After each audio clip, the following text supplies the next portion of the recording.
जानवरटी से नारी मांस को लोभ कर ये चली आसी जहाँ हेले भी कानून से नारी को तो मत बंचेबा पड़ो बाघ उपर मत आक्रमण करने को पड़ो।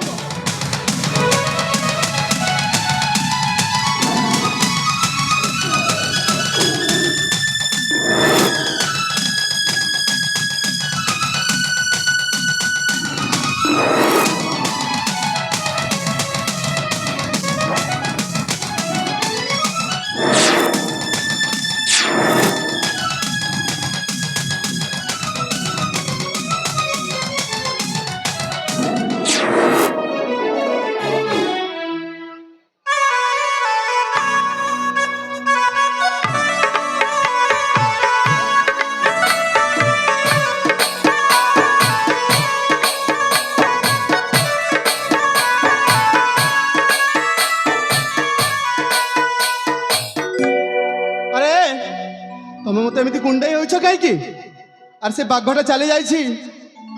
আরে নাই নাই তুমি মিছ কହୁছ সে বাঘ যদি পুଣି ଥର ମୋ ପାଖକୁ ଆସିଯିବ ତ? আরে সে বাঘ আসিবনি কাইকি না মু তাকে আক্রমণ করি ঘাইলা করে দিছি সে অনেক দূরকু চলে যাইছি। আরে ছাড়ো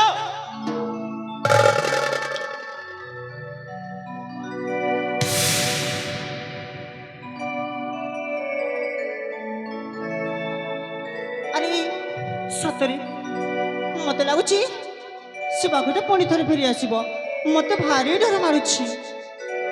হে সত কହୁছি সে বাঘটাও আসিবনি।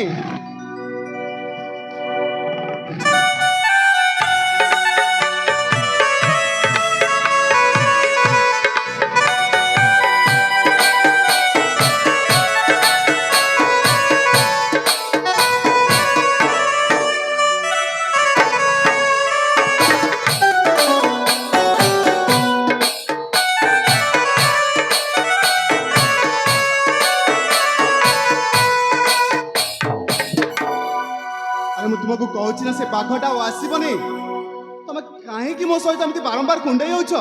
अरे ମୁଁ କଣ ତମ ସହିତ ଜାଣି ଶୁଣିକି କୁଣ୍ଡିଆ ହଉଛି? ଦେଖିଲ ତ ସେ ବାଘଟା କେମିତି ଗର୍ଜନ କରୁଛି। ଆରେ ତମ ସିନା ପୁଅ ପିଲା ସେ ବାଘକୁ ତମକୁ ଭୟ ଲାଗିନି। चुप कर मु सबू जानी तुम उद्देश्य कौन। से बाघ चित्कारटा हूँ गोटे बाहाना जान तुम उद्देश्य तो हूँ मो सहित बारंबार कुंडेवा। अरे ମୁଁ ତମ ସହିତ କାହିଁକି ବାରମ୍ବାର କୁଣ୍ଡେଇ ହେବି ଯେ? ସେ ବାଘ ଆସିଲା ବୋଲି ସେ ବାଘର ଚିତ୍କାର ଶୁଣି ବୋଲି ତମ ସହିତ କୁଣ୍ଡେଇ ହେଲି। अरे मु तुमको बारंबार कहूँ से बाघटा आसबनी तुम मो कथा को बुझुना कहीं। हाँ ठीक अच्छे से बाघटा ये चली जाइए आ तुमको मु रक्षा कर देछि। तुम रास्ता तो तुम जाओ आ मो रास्ता मते जीवा को दियो ठीक अच्छे। अरे टिके सुन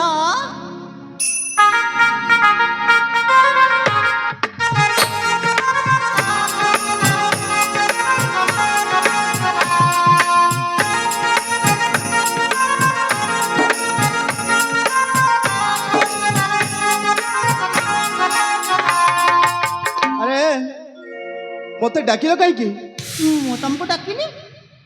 ଆରେ ମୁଁ ତମକୁ କେତେବେଳେ ଡାକିଲି? अरे मत कौन बधिर भाविच तुम मत डाकिछ आ मु शुणीछि। अरे ମୁଁ ତମକୁ ଡାକିନି ହେଲା। ତମେ ତମେ ବୋଧେ ଅଲଗା ଶୁଣିଥିବ। ମୁଁ ତମକୁ ଜମାରୁ ଡାକିନି। सतर तो मत डाकिन ହଁ ठीक अच्छे ताले तुम पाखे रहा किसी लाभ नहीं। ठीक अच्छे जाऊँगी जदि तुम मत डाकिन ठीक अच्छे। अरे टिके सुन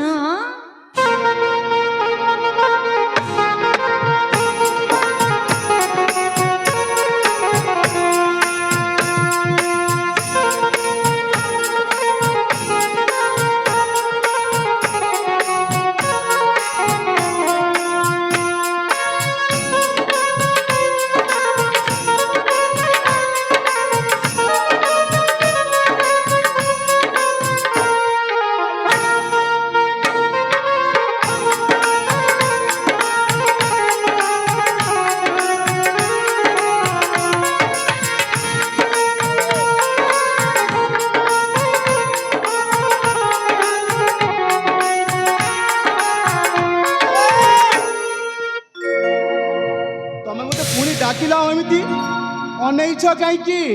ତମକୁ ବାରମ୍ବାର ଡାକୁଛି ହେଲେ ତମେ ମୋ କଥାକୁ ଶୁଣୁନା କାହିଁକି?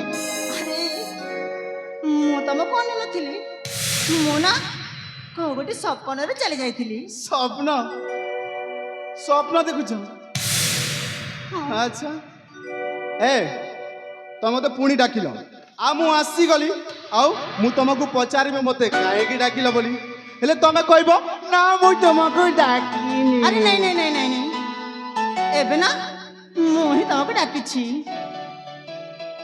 ହେଲେ ତମ ଡାକିବାର ଉଦ୍ଦେଶ୍ୟ କଣ? ମତେ କାହିଁକି ଡାକିଛ?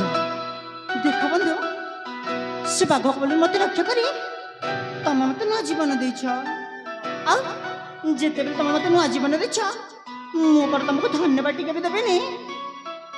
ଆରେ ଧନ୍ୟବାଦ ଦେବାକୁ କିଛି ଆବଶ୍ୟକତା ନାହିଁ, କାହିଁକି ନା ମୋ ଜାଗାରେ କେହି ଅନ୍ୟ ଥିଲେ ବି ତମକୁ ନିଶ୍ଚୟ ସାହାଯ୍ୟତା କରିଥାନ୍ତା, କାହିଁକି ନା ଗୋଟେ ଅବଲା ଝିଅକୁ ବଞ୍ଚେଇବାଟା ଗୋଟେ ହଉଛି ମାନବତା ଧର୍ମ। ତଥାପି ବନ୍ଧୁ, ମୁଁ ତମକୁ ନିଶ୍ଚୟ ଧନ୍ୟବାଦ ଦେବି।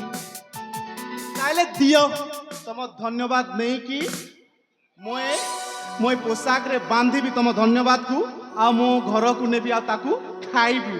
ହଉ ଠିକ ଅଛି, ତାହେଲେ ଏ ନିଅ ଧନ୍ୟବାଦ। ଦିଅ ଆରେ ଧନ୍ୟବାଦ। ତମେ ମାଗୁଛ ଧନ୍ୟବାଦ, ପୁଣି ତୁ କହୁଛ?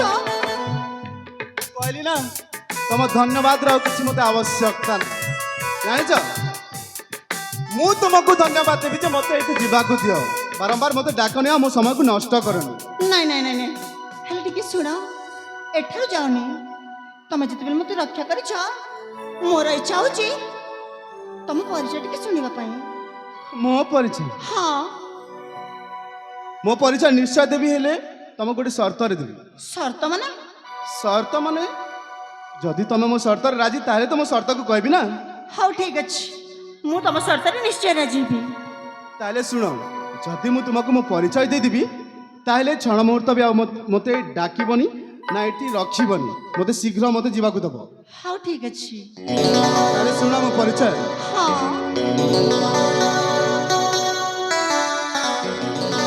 ଶୁଣଲ ରୂପସୀ ପରିଚୟ ମୋର, ରତ୍ନଗଣ ରାଜ୍ୟ ଅଟେ ଘର ମୋର, ଋତୁରାଜ ନାମ ସତୀ ମୋହରା।